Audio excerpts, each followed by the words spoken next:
नमस्कार दोस्तों। आज का टॉपिक है कि हम पास्ट में जाके पास्ट को सुधारें कैसे। इम्पॉसिबल सा लगता है। एक कहानी से शुरुआत करते हैं जो कि है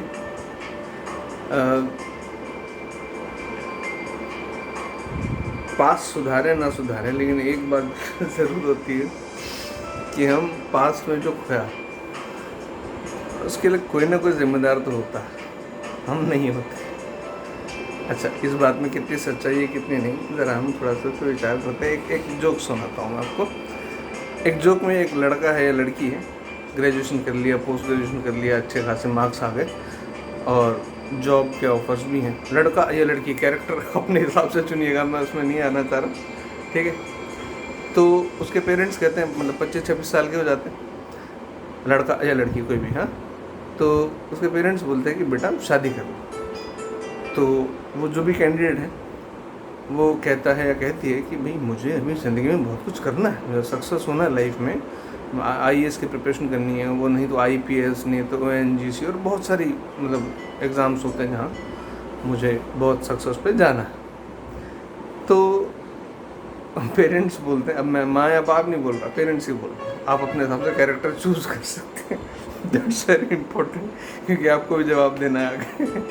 वेल, तो पेरेंट्स कहते हैं कि बेटा सक्सेसफुल हो गए तो ठीक है, लेकिन अगर सक्सेसफुल नहीं हुए तो कोई ना कोई तो होना चाहिए इसको दोष दे सको, इसलिए कह रहे हैं शादी करो।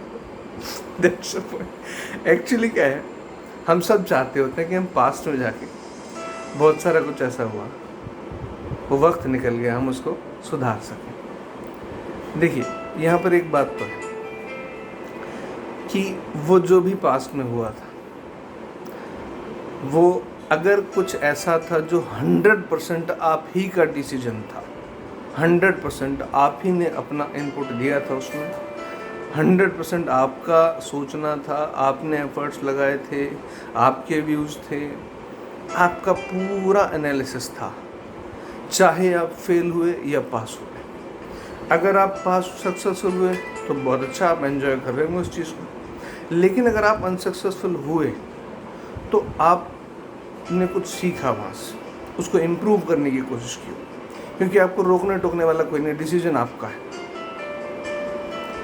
आपने कोशिश की, दोबारा कोशिश की होगी, बाद में कोशिश की होगी, या फिर एक समय छोड़ दिया होगा, चलो कोई बात नहीं, लेकिन बिना किसी मलाल के, बिना किसी रिग्रेशन।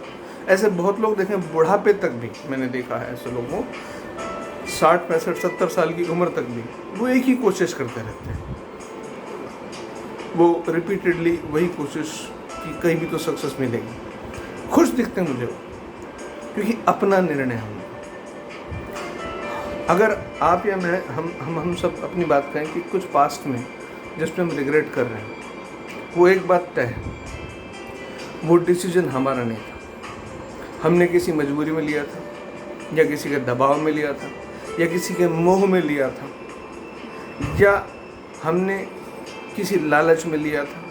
कोई ना कोई ऐसा मोमेंट था, वहाँ टोटली हम मौजूद नहीं थे। आप हमसे मतलब समझिए वो चीज़ जो टोटली आपकी अपनी है, आप जो सोचते हैं, जैसा आपने सोचा एग्जैक्टली, कहीं उसमें मिक्सिंग हो गई किसी भी चीज़ की, किसी दूसरे के व्यू की, किसी दूसरी चीज़ की, किसी लालच की, कोई भी, जिसको लोग इंस्पिरेशन बोलते हैं। आई डोंट नो इंस्पिरेशन क्या होती है। इंस्पिरेशन हमारे अंदर खुद है, सबके अंदर है, भगवान ने इतने दिए।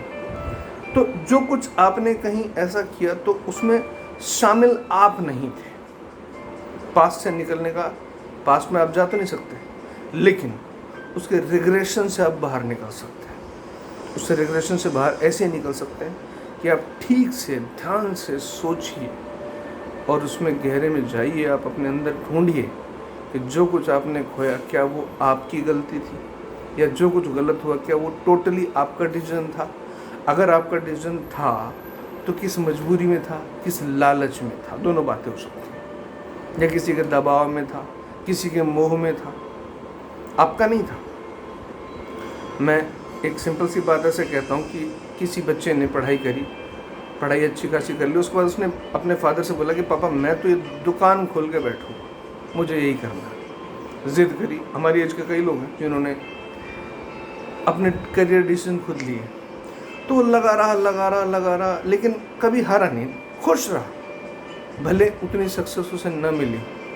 जैसे आर माधवन का 3 इडियट्स में वो डायलॉग था जो अपने फादर से बोलता है कि पापा मेरे पास बड़ी गाड़ी नहीं होगी, बड़ा घर नहीं होगा, लेकिन मैं खुश तो रहूँगा ना। एग्जैक्टली वही बात। यानी हम इम्पोज्ड डिसीजंस पे नहीं चलें तो हम सक्सेस कितने हुए कितने नहीं ये और बात है, लेकिन हम खुश होंगे। और किसी और बात पे चलो तो खुश हम, ऐसे रिग्रेशन रहेगा हमारे पास। सबके पास कारण देखिए, विश्वास कीजिए, आपको कारण अगर दिख जाएगा तो शायद तकलीफ थोड़ी कम हो जाए और धीरे धीरे ख़त्म भी हो सकती। अब ऐसे एक परेशान सा आदमी था, उसने तपस्या करी बहुत सारे। आदमी औरत कैरेक्टर अपने हिसाब से चूज कर ले अगेन। तो उसने तपस्या करी और भगवान प्रकट हुए, तो उन्होंने बोला भाई वरदान मांग। तो बड़ा खुश हुआ कि भाई ठीक है भगवान प्रकट हो गए। तो वरदान ही मांगा कि साहब प्रभु आप तो ऐसा कर दो कि मेरे शहर में इतने सारे फ्लैट्स हों, मेरे पास इतना सारा पैसा हो, मेरे घर से ऑफिस तक एक फ्लाईओवर हो, अंडर बुलेट एक ट्रेन चले अंडरनीथ, और पता नहीं बहुत अनरियलिस्टिक चीज़ें मांग ली उसने। मैं जब कहूँ तब बरसात हो जाए, ऐसा ऐसा। भगवान ने कहा भाई ये तो पॉसिबल नहीं है सब कुछ, क्योंकि ये तो भाई विधाता के विरुद्ध चला जाएगा, कुछ और मांगो। तो उसने कहा ठीक है प्रभु एक काम कर दो, आप इतना नहीं कर सकते तो इतना कर दो कि अब मैं जब घर लौटूँ, मैं 6 साल हो गए तपस्या करने ही इसलिए आया था, बस आप इतना कर दो घर जाऊँ तो पिताजी मेरी सलाह सुने, माताजी मेरी बात सुने, बीवी मेरी बात माने, बच्चे मेरी बात माने, इतना कर दो। भगवान बोले भाई पहले वाली ठीक है, तेरी पहले वाली इच्छा पूरी कर देता हूँ। मतलब समझ रहे हैं आप उम्मीद कर रहे हैं कि सब आपकी बात माने। उनकी अपनी ज़िंदगी, माने ना माने, आप अपने मन की मानिए, अपने मन के साथ रहिए, अपने में खुश रहिए, अपनी कोशिश करते रहिए। ज़रूरी नहीं है कि आप दूसरों को मना के ही कोई काम करेंगे। आप कुछ काम करना चाहें, कुछ लोगों के साथ होता है, बहुत लोगों के साथ देखा, मेरे भाई के साथ ही था कि वो सब कुछ करना चाहता था तो सबका एग्रीमेंट चाहिए उसको।